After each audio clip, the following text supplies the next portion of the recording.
Right यार guys, शादी की तैयारियां तो बहुत ही धूमधाम से चल रही है, लेकिन एक और बात जो मैं सोच रहा था कि वो ये है कि अब मेरी शादी होने वाली है तो फिर मुझे एक न्यू आउटफिट की जरूरत है। वैसे मैं अपना ये कच्छा और बनियान चेंज नहीं करना चाहता, क्योंकि इसमें ना हेवन प्रिंसेस ने मेरी बेइज्जती करी थी। और जो मेरे पॉइंट ऑफ व्यू से मैं मानता हूँ कि किसी भी बंदे को या फिर बंदा गॉड जो कुछ भी हो, कोई सी भी स्पीशीज हो, इंसान हो, गॉड हो या फिर कुछ भी हो, उसको हमें जज नहीं करना चाहिए उसके लुक से, उसकी आउटफिट से या फिर किसी भी चीज से जो भी बाहर की सुंदरता होती है। हमें सिर्फ और सिर्फ उसके कैरेक्टर से उसको जज करना चाहिए, नेचर से। मैं तो इस चीज में बिलीव करता हूँ गाइज।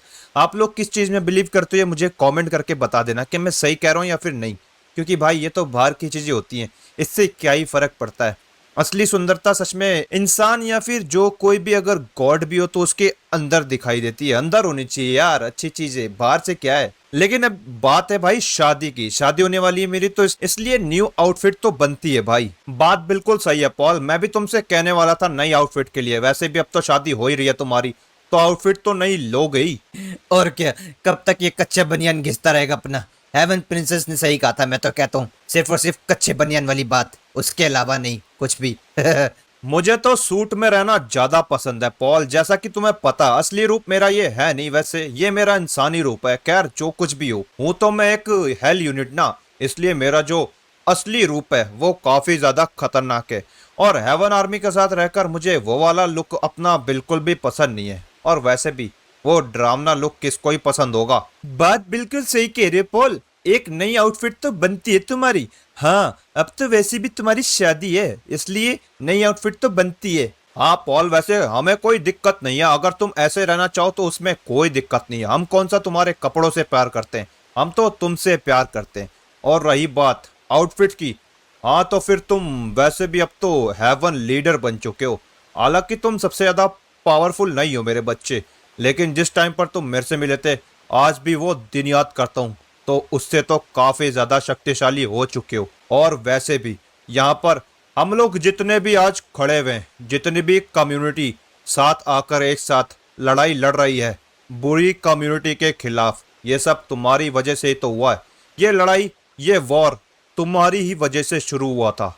तो इसलिए अगर तुम कॉस्ट्यूम लेना चाहते हो तो फिर कोई दिक्कत नहीं है उसमें। मैं मेरी एक रिक्वेस्ट है पॉल, कि तुम अपनी आउटफिट आउटफिट तुम्हारे लिए मैं चुनूंगा। मैं तुम्हारे लिए एक ऐसी आउटफिट चूज करूंगा पॉल, जिससे साफ सबको पता लग जाएगा कि तुम हेवन कम्युनिटी के हो। और वैसे भी तुम हेवन कम्युनिटी के बनने ही वाले हो। मेरी बेटी के साथ शादी करने के बाद तुम हमारे फैमिली के मेंबर ही बन जाओगे हेवन कम्युनिटी के। इसलिए तुम्हारी जो आउटफिट है वो मैं ऐसी चूज करूंगा कि लगेगा तुम हेवन कम्युनिटी के मेंबर हो।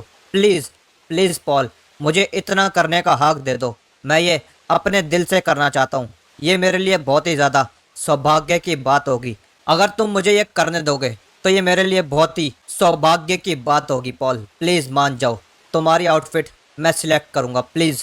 ऐसी बात है तो ठीक है हेवन फादर, लेकिन इतना ज्यादा प्लीज वगैरह बोलने की क्या जरूरत है आपको? इतना कोई जरूरत नहीं है। अगर आप मेरे लिए एक आउटफिट चूज करना चाहते हो तो श्योर कर लो, कोई दिक्कत नहीं है उसमें।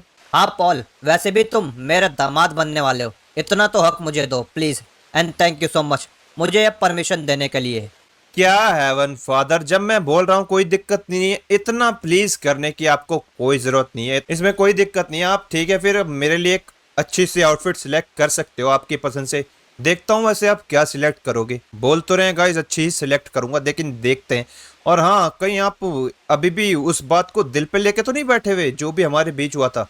अरे वो तो मैं कब का भुला चुका हूँ, अब प्लीज उस बात को दिल पे लेके मत बैठिए। अरे हम सबके सबने आपको माफ कर दिया कब का, इसलिए ये वाली बात को दिल पे लेके मत बैठना। और वैसे भी जो कुछ भी हमारे बीच हुआ था वो तो हमारी पर्सनल फाइट थी, ऐसा तो था नहीं कि वो कोई रियल फाइट थी। जैसे फैमिलीज के बीच में लड़ाइयाँ होती रहती है छोटी मोटी, वैसे फाइट थी ये, कोई सीरियस फाइट थोड़ी थी जैसे कि हम लोग एक दूसरे के दुश्मन ही है।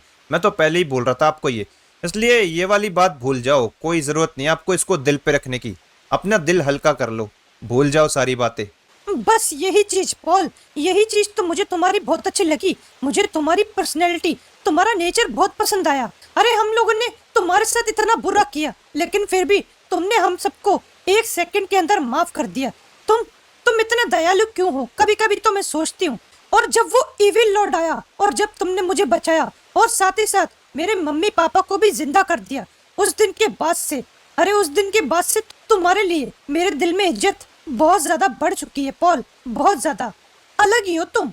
पॉल को मैं काफी टाइम से जानता हूँ, ये शुरू से ही ऐसी है। अरे यहाँ तक कि ये तो अपने दुश्मनों को भी माफ कर दे, अगर वो इसको मारे ना, अगर किसी की जान पे ना बनाए तो ये अपने दुश्मनों को भी दोस्त बनाकर रख सकता है। इतना मुझे इस पे भरोसा है। अरे बस करो भाई, कितनी तारीफ करोगे? अगर इतनी तारीफ करोगे मेरी तो मेरे अंदर घमंड आ जाएगा। क्या?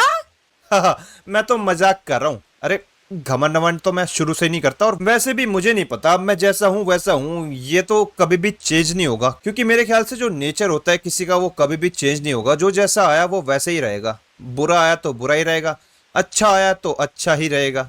और रही बात सिंचन तेरी, भाई तूने सबको बोल दिया था ना कार्ड के लिए, अब सबने इतने सारे कमेंट कर दिया इनवाइट, तो बिलीव नहीं करेगा, जाके पढ़ ले।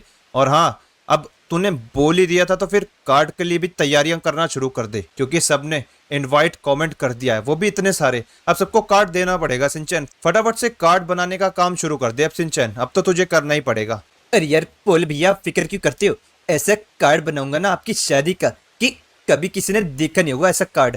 अरे सिंचन, उस कार्ड को बनाने में मैं भी तुम्हारी मदद करूंगा। अरे हाँ यार जेनी, तुम मेरी मदद कर सकते हो, लेकिन कार्ड हम लोग को, हमारे दोस्तों को कल या परसों तक देना यार, इतना टाइम नहीं है। क्योंकि अब सबने कमेंट कर ही दिया इनवाइट, तो फिर कार्ड जल्द से जल्द देना पड़ेगा ताकि सारे के सारे टाइम से आ सकें। शादी की तैयारियां वगैरह सब तो हो जाएगा भाई, लेकिन अब जो हमें चीज करनी है वो ये है कि सबको बताना पड़ेगा, सारे के सारे गॉड्स को, मतलब इनकी जितनी भी फैमिलीज है। जैसे गोकू अपने पापा मम्मी को बुला लेना इस बार, और वजीटा तुम भी। हाँ हाँ पॉल, फिक्र मत करो, पापा मम्मी दोनों को लेके आऊंगा, साथ ही साथ चीची को भी। इस बार बहुत काम में लगी रहती है, इस बार नहीं छोड़ूंगा, इस बार तो उसको आना पड़ेगा। वो सब तो ठीक है पॉल, लेकिन जिसकी शादी होनी है उसको तो अभी तक तुमने इन्फॉर्म ही नहीं करा। अरे मेरा मतलब है मेरी माँ को तो तुमने इन्फॉर्म ही नहीं करा। कितना बड़ा सरप्राइज दोगे मेरी माँ को? मैं तो बोलता हूँ लूसीफर, इस सरप्राइज को थोड़ा और बड़ा करेंगे हम लोग हेल गॉडेस को सरप्राइज ऐसा देंगे कि शादी वाले ही दिन उनको बुलाएंगे और डायरेक्ट उनको सरप्राइज देके शादी करवा देंगे उनकी। और मुझे पक्का पता है कि हेल गॉडेस को इतना बड़ा सरप्राइज जरूर पसंद आएगा भाई। अरे पॉल, तुम्हारी सरप्राइज वाली बात तो ठीक है, लेकिन ये कोई डिसीजन सिर्फ और सिर्फ हेवन गॉड का थोड़ी ना है। अगर कल को हेल गॉडेस ना माने शादी के लिए, तो फिर तो सारा प्लान फेल हो जाएगा। तुम्हें तो हेल गॉडेस से पूछ लेना चाहिए था कि वो शादी करना भी चाहेगी या नहीं। अरे अगर उसने हमारे पोते के लिए मना कर दिया हेवन गॉड के लिए, तो फिर क्या? ओबे भाई, ये बात तो मैं भूल ही गया, हेल गॉडेस राजी भी होंगी या फिर नहीं। अगर उन्होंने मना कर दिया अन टाइम पे सच में, तो ये तो बहुत बड़ी दिक्कत हो जाएगी भाई। ये सरप्राइज देना थोड़ा बहुत रिस्क वाला काम है। नहीं नहीं नहीं, हेवन मदर, मुझे नहीं लगता कि मेरी माँ मना करेंगी। मुझे तो लगता है वो हेवन गॉड को पसंद करने ही लगी थी जब से हेवन गॉड उनकी लाइफ में आए थे मेरे ख्याल से। और उसके बाद इन दोनों ने काफी टाइम एक साथ भी गुजारा था, जब आप सब लोग नहीं थे, जब तो हेल गॉडेस और हेवन गॉड भी थे और बाकी हम सब थे।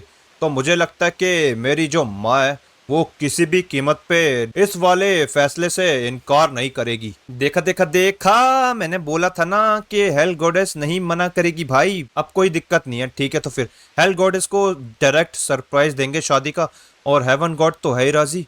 और फिर रह क्या गया? कुछ भी नहीं रह गया, सारी चीजें तैयार है, बस इन्फॉर्म करना है सारे गॉड्स को। और जो भी जिसको बुला सकता है अपनी फैमिली के मेंबर्स को, इसलिए सारे बुला लेना। हेवन फादर, आपकी भी हेवन कम्युनिटी में से जो आ सके सबको बुला लेना। और जेनो ओमनी लॉर्ड, आप भी जिसको बुला सकते हैं बुला लेना। मैं तो अपनी बीवी को ही बुलाऊंगा, और किसको बुलाऊंगा?